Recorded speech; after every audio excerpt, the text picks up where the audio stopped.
Hey everybody, it's attorney Veronica Clendon. I'm here to talk to y'all today about something that I get this question a lot, and a lot of times it doesn't even really come in the form of a question, but it's just like a situation that people bring to my attention. And I realize that more people have seen this as an issue than I've thought.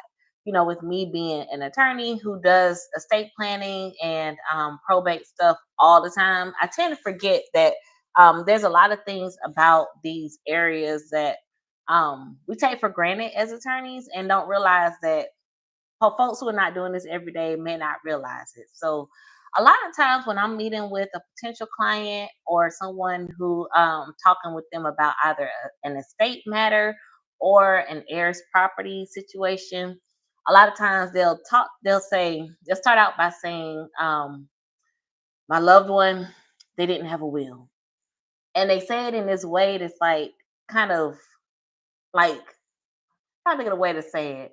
They say it in a way that is almost like all hope is lost. This is a way that a lot of people come to me like they didn't have a will and now we're in this mess.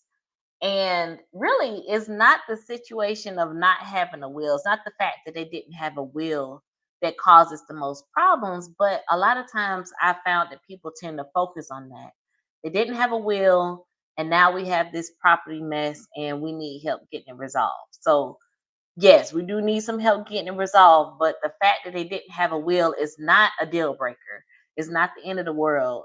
In fact, most people don't have a will when they die in their own property. Most people have not done any form of estate planning, whether it's a will or a trust or put any kind of legal documents in place. So the law knows that everybody's not going to do exactly what folks would prefer them to do. So, of course, we want people who own property to create a will before they die or create a trust before they die so that they can deal with the property that they leave behind and say, who does it go to?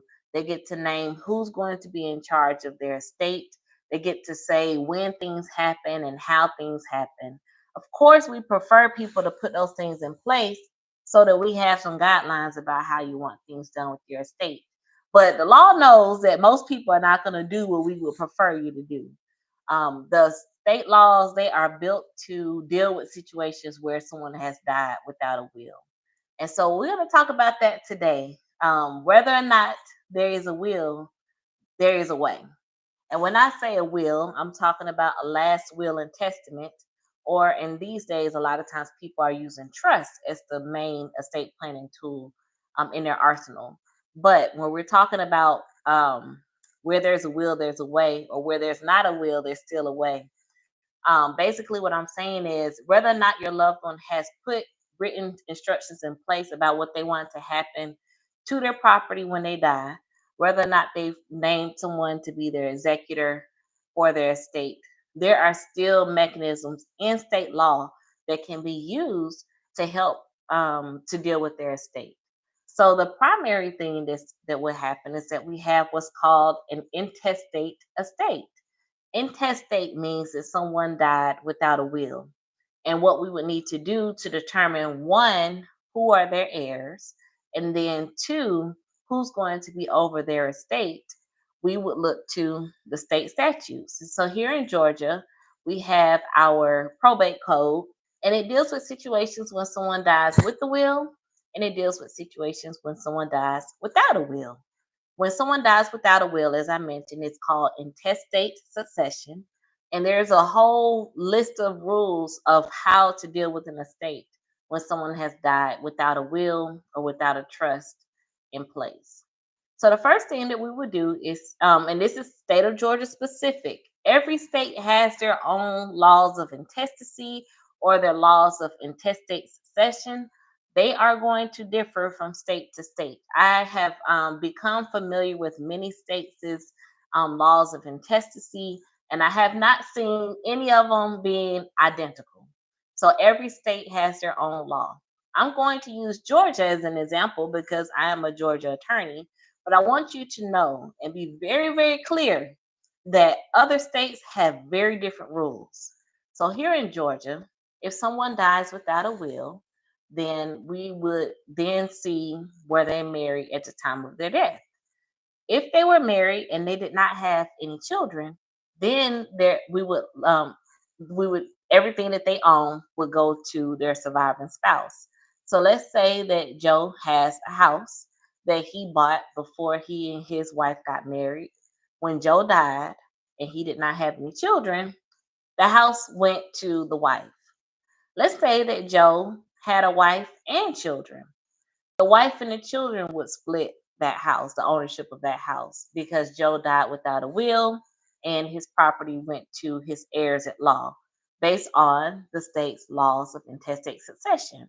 So here in Georgia, Joe's married, he has kids, his wife and his children will each inherit an ownership share in his house.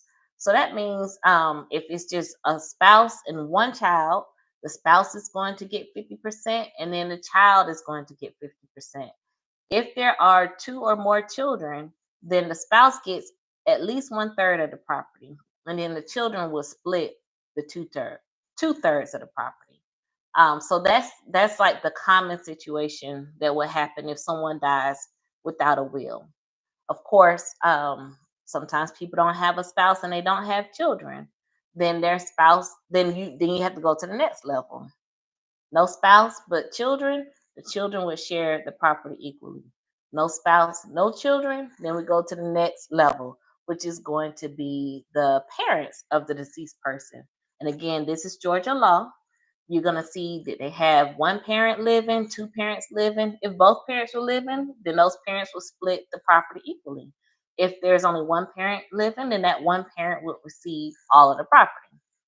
If the person who died did not have living parents, they did not have children, spouse, then we're going to look to grandparents just to make sure they didn't have any grandparents. And then if their grandparents are deceased, then we go to the brothers and sisters. And am I getting this right? Because I'm just, yes, I think I'm getting it right. Yes. So we go to brothers and sisters. After brothers and sisters, we see if there are any nieces and nephews. So if you have brothers and sisters and they're all living, your brothers and sisters would inherit the property equally. If one or more of the brothers and sisters are deceased, now their portion of the property is going to go to their children.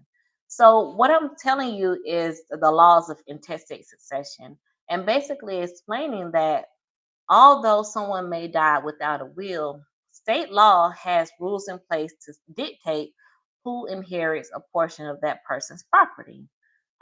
So there's gonna always be somebody who will be able to inherit. And we just keep going. Like I said, sisters and brothers, then you go to nieces and nephews. If you don't have sisters and brothers or nieces and nephews, then we go to aunts and uncles.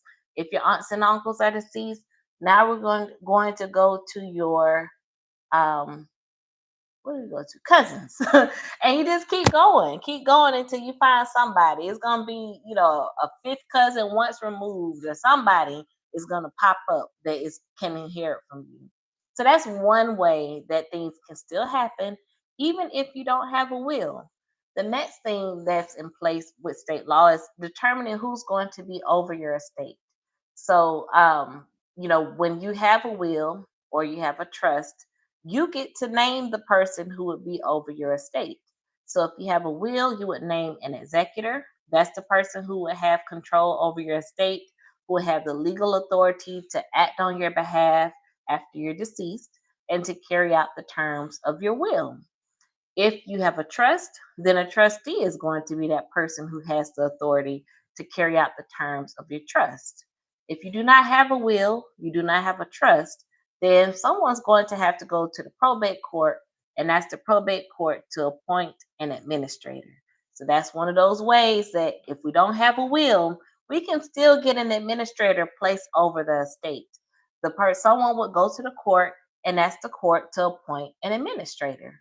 So you can determine who a person's heirs are, and you can have an administrator appointed so that the estate can still be settled, even if a person died without a will or without a trust in place. One thing I forgot to mention is that if someone is married or if they have minor children, there's another procedure called a petition for years support. And again, this is Georgia law. This petition for years support is an option for someone who is a surviving spouse or a minor child to ask the court to allocate a certain portion of the deceased person's property to them for their benefit. Now, one thing that's interesting about a petition for years support is that it can sometimes be filed even if a person had a will. So let's say that someone had a will and they left some property to their spouse, but it wasn't enough for the spouse to live on for a year. That spouse can still file a petition for years support and ask the court to allocate a certain portion of that estate to take care of them for at least a year so they can get back on their feet. And that property that's set aside for them for them is protected from creditors. It's also if there's any real estate that's part of that year support award, then the surviving spouse or the minor children can get the property taxes waived for that year. Of course, if they're minor children, they're going to need someone to represent their interests. However, as long as the surviving spouse does not remarry, and as long as the minor children do not reach the age of 18, then these options are available to them. So, this, like I said, a petition for year support is something that someone can do even if their spouse or their parent died with the will. But if there was no will, that's another option that can be taken.